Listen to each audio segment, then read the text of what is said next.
Hi, I'm Alex Jardine here at Aardvark McLeod, and today we're going to talk about fishing in Mongolia. Mongolia is a wonderful country for a whole manner of different reasons, and one of the things that we love, of course, is the amazing fly fishing that they have on offer there.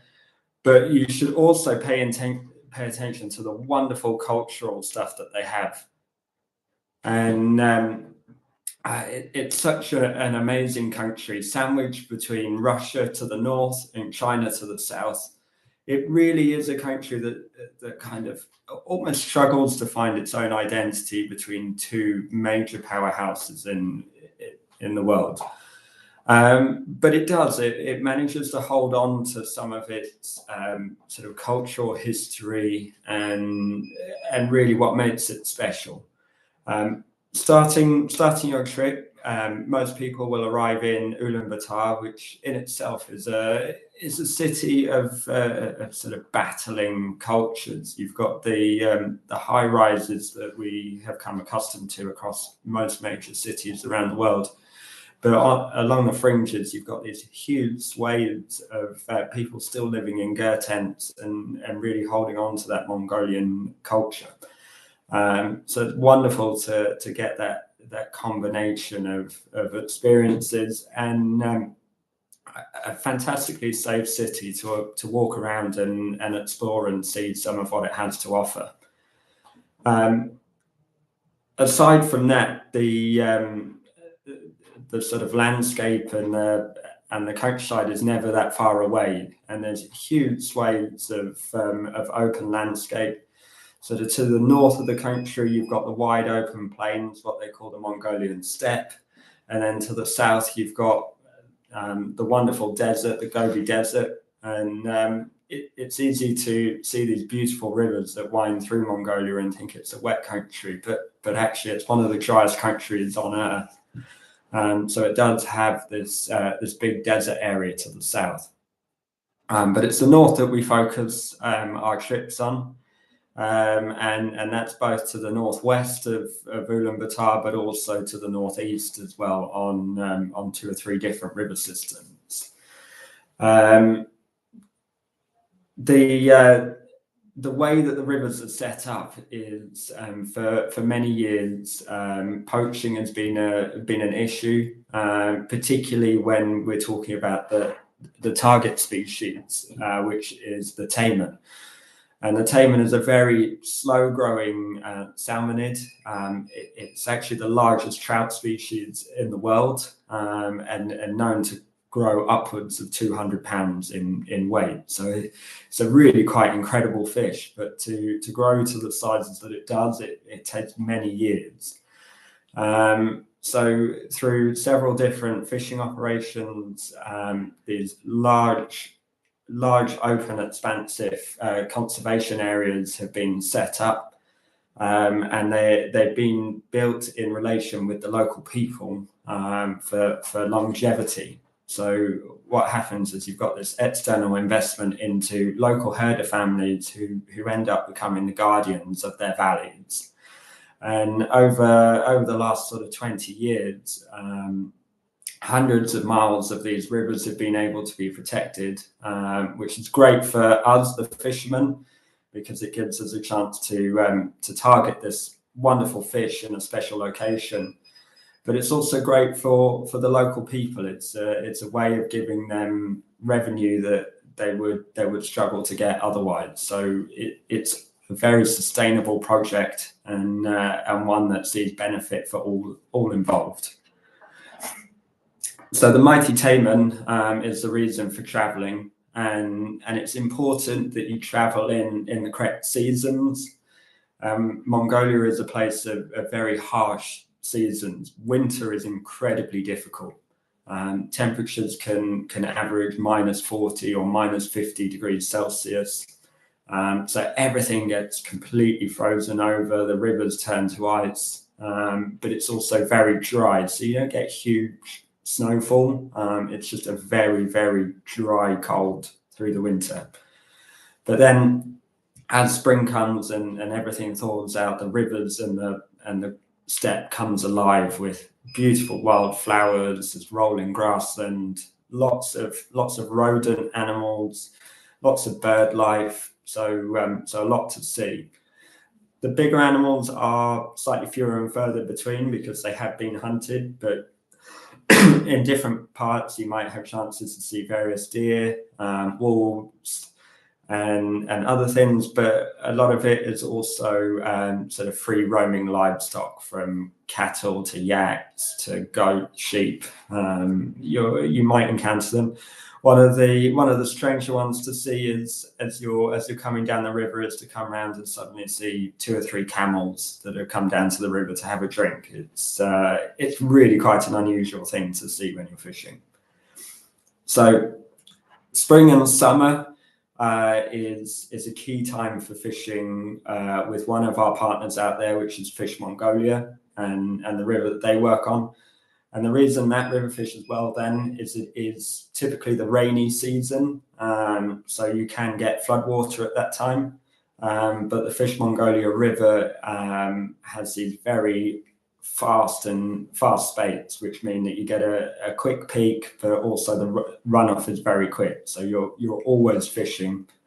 And actually some of the best fishing can happen as the water's coming up, or maybe 24 hours after a high flow.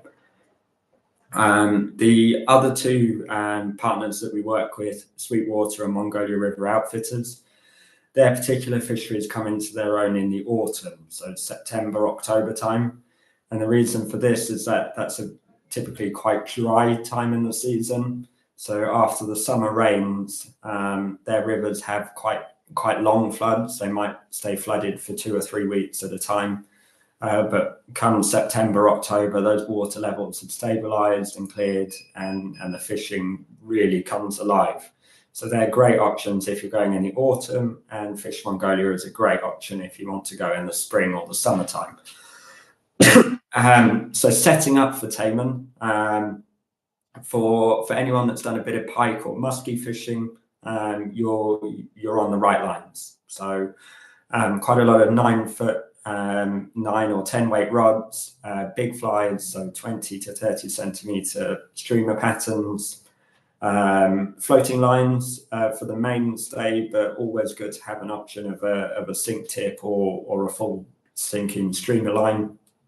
And then in terms of patterns, a range of bait fish patterns, primarily to represent grayling that are also present in the rivers, but also lenok trout, so a sort of brown trout type fly.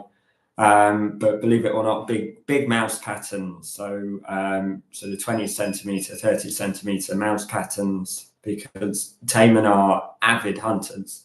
So they will target bait fish, they'll target birds, rodents, anything that touches the water is fair game for the taimen to eat.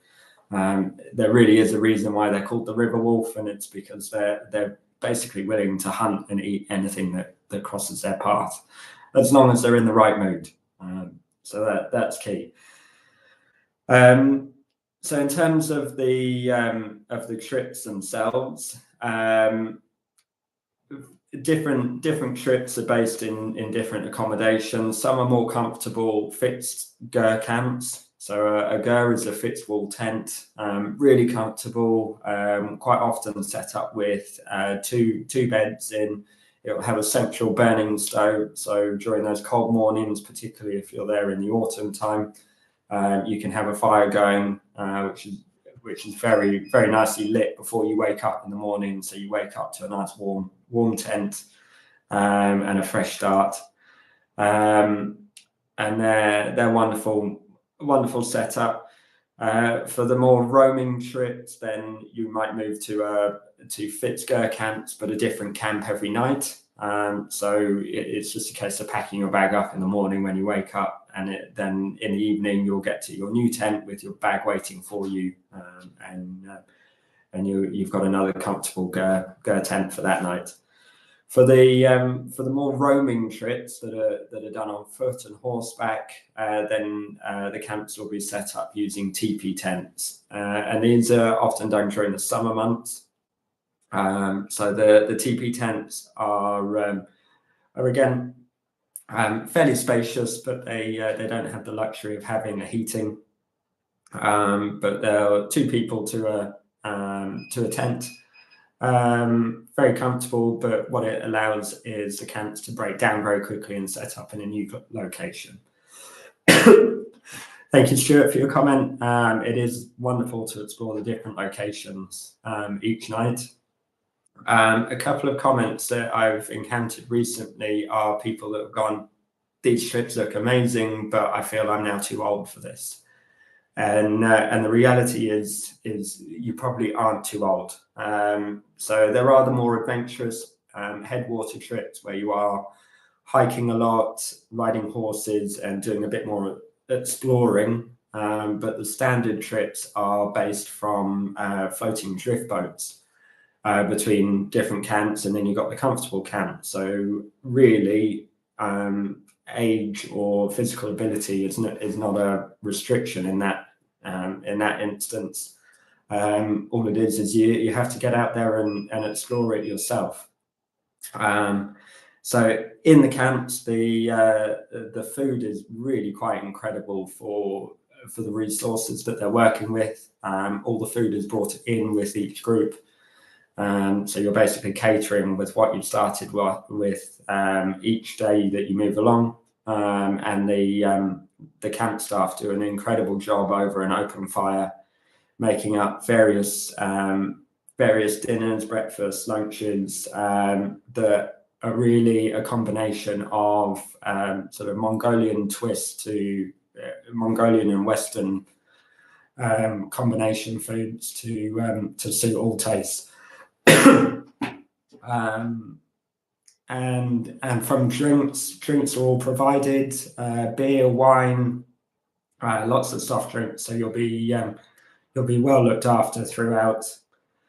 In terms of fishing for other stuff, the taimen is obviously the main reason to go, but you shouldn't look past the wonderful lenok and grayling fishing on dry flies that you can encounter. I once saw it termed as the best dry fly fishing for trout that you've never heard of, and I can attest to that. It truly is spectacular.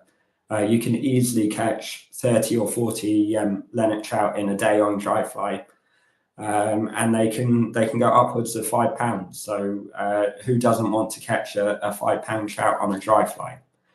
And they're just dotted along the riverbanks, and you fish Chernobyl ants on a 5-weight, and you'll have a whale of a time fishing for those.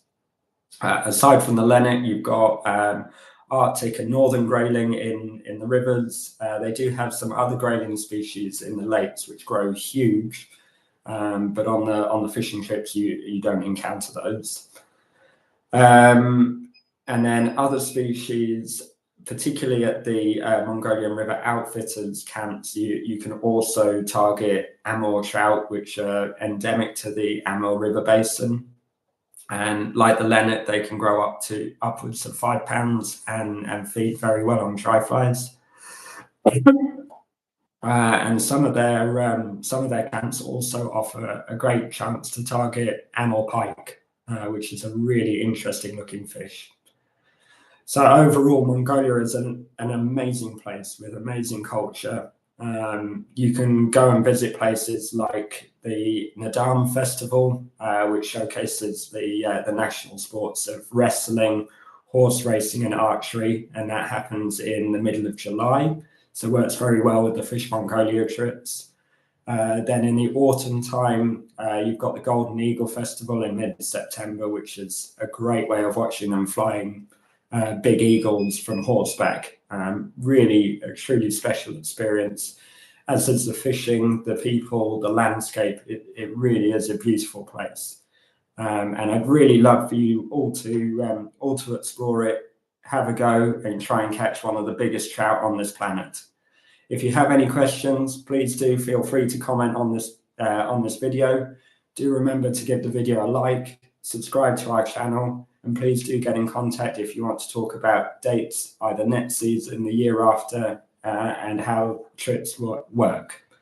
Thank you very much for joining, and I hope to see you again soon.